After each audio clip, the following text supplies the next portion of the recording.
بسم الله الرحمن الرحيم. لقد سمع الله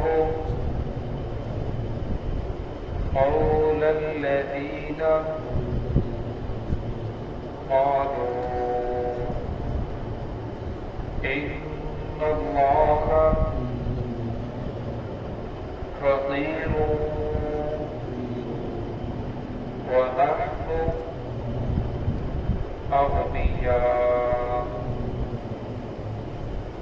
سنكتب ما قالوا وقتلهم الأنبياء بغير حق ونقول ذوقوا عذاب الحريق ذلك بما قدمت أيديكم وأن الله ليس بظلام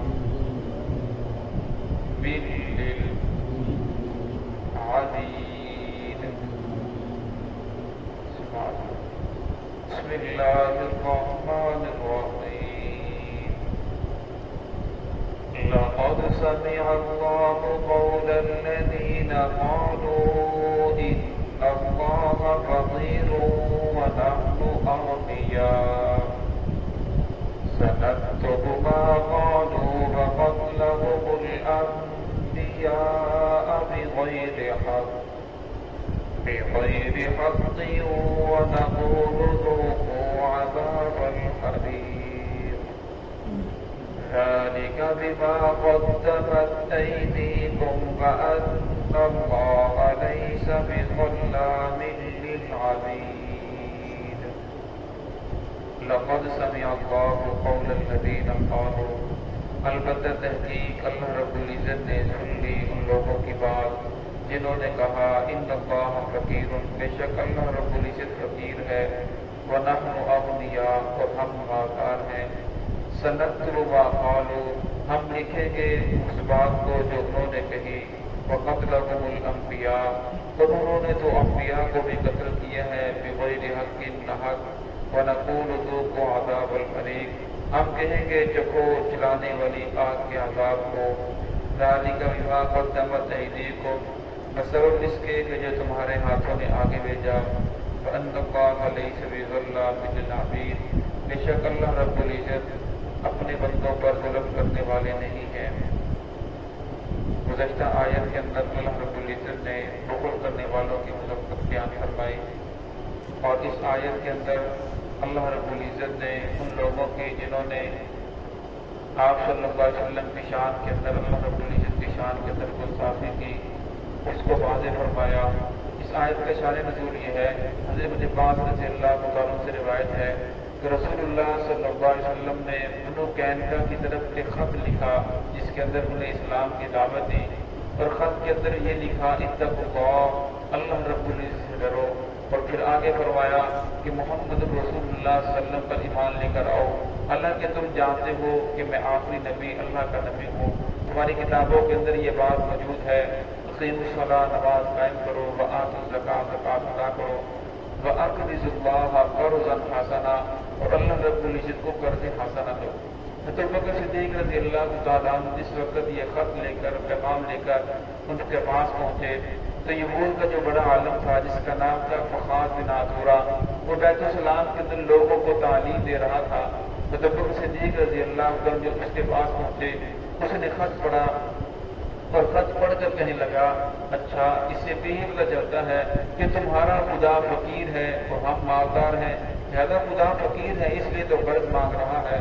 تو بکر صدیق رضی اللہ عنہ نے اسے ایک تماچا رسید کیا جس کی وجہ سے وہ پریشان ہوا، مجلس والے پریشان ہوئے۔ یہ شکایت لے کر وہ رسول اللہ صلی اللہ علیہ وسلم کے پاس آئے کہ ابو بکر صدیق نے ہمارے ساتھ زیادتی کی ہے۔ ابو بکر صدیق رضی اللہ عنہ فرمایا یا رسول اللہ، جب میں آپ کا خط لے کر گیا تو اس نے آپ کی شان کے اندر، اللہ رب الشان کے اندر گستاخی کی، جس کی وجہ سے میں نے ایسے کیا۔ تو ابو بکر صدیق نے فرمایا اگر ہمارے اور ان کے درمیان ایک معاہدہ طے نہ ہوتا تو میں اس کی گردن اڑا دیتا، اسے قتل کر دیتا، اس نے ایسی اللہ رب العزت کی شان کے اندر گستاخی کی ہے۔ لیکن وہ ماننے کے لیے تیار نہیں تھا کہ ہم نے تو کوئی بات نہیں کی۔ تو پھر اللہ رب العزت نے قرآن پاک کی آیت نازل فرمائی کہ ان لوگوں نے ایسی بات کی ہے۔ فرمایا لقد سمع اللہ قول الذین قالوا، البتہ تحقیق اللہ رب العزت نے سن لی ہے اس شخص کی بات جنہوں نے کہا ان اللہ فقیر، بے شک اللہ رب العزت تو محتاج ہے، فقیر ہے، ونحن اغنیاء، اور ہم مالدار ہیں، سنکتب ما قالوا، اللہ رب العزت یہ جو بات ان لوگوں نے کہی ہے ہم نے اسے لکھ لیا ہے۔ اب قرض حسنہ کی تعریف یہ ہے، قرض حسنہ کہتے ہیں کہ کسی کو قرض دیا جائے اور واپسی کے اندر اس کے اوپر تنگی نہ کی جائے، اس کے ساتھ جو معاہدہ طے کیا ہے اس معاہدے کے اوپر اگر وہ نہ دے سکے تو اس کے اوپر تنگی نہ کرنا، اس کو آسانی دینا اور مہلت دینا، اسے قرض حسنہ کہا جاتا ہے۔ آپ صدقہ کرتے ہیں تو صدقہ کرنے کا اجر یہ ہے کہ آپ کو 10 گنا دنیا میں ملے گا، 70 گنا آخرت میں ملے گا۔ لیکن فرمایا کہ آپ جو قرض حسنہ دیتے ہو اللہ رب العزت اس کا 17 گنا دنیا کے اندر آپ کو عطا فرماتے ہیں۔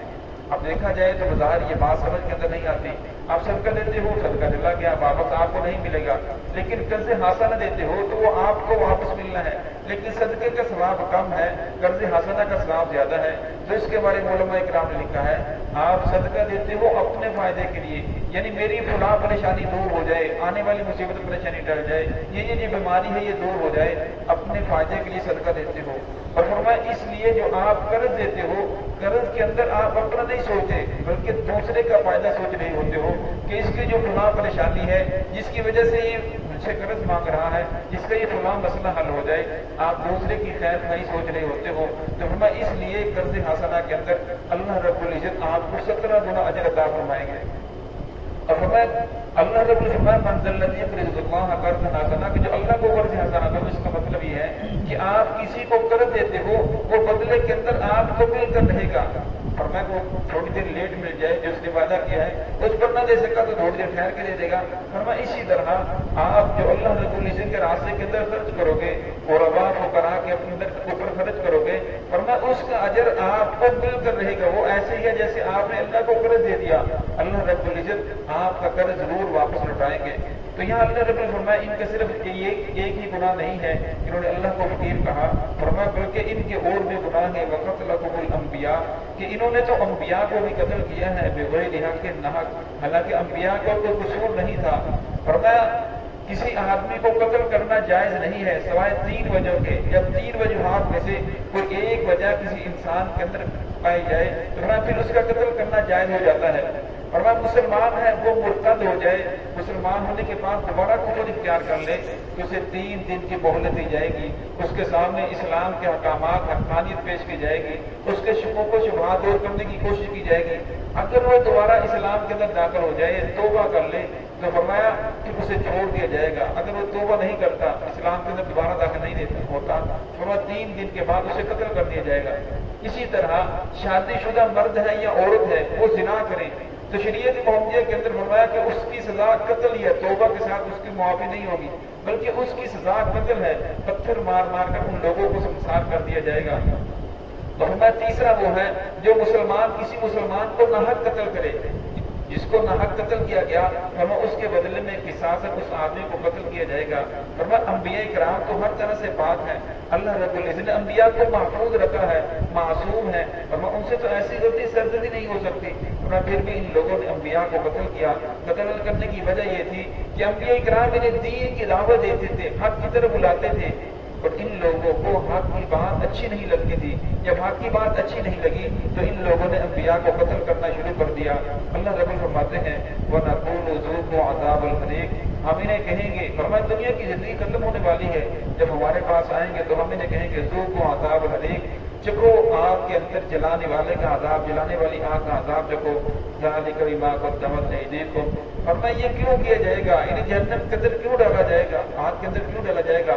بما قدمت ایدیکم، بسبب ان کے ہاتھوں کے گناہوں کے جو ان لوگوں نے خود گناہ کیے ہیں، وَأَنَّ اللَّهَ لَيْسَ بِظَلَّامٍ لِلْعَبِيدِ، اللہ تو اپنے بندوں پر ظلم کرنے والے نہیں ہیں، اللہ کا تو اپنا بندہ بہت زیادہ محبوب ہے، اللہ رب العزت ذات اپنے بندوں سے بہت زیادہ محبت کرتی ہے، ورنہ اللہ رب العزت کسی انسان کے اوپر ظلم نہیں کرتے، یہ جو انسان کو گناہوں کی سزا ملے گی یہ انسان کے اپنے ہاتھوں کی کمائی ہے۔ دعا ہے کہ اللہ رب العزت ہم سب کو حضور صلی اللہ علیہ وسلم، صحابہ کرام، اہل بیت سے سچی محبت نصیب فرمائے اور ان کے نقش قدم پر جو قدم گزارنے کی توفیق عطا فرمائے۔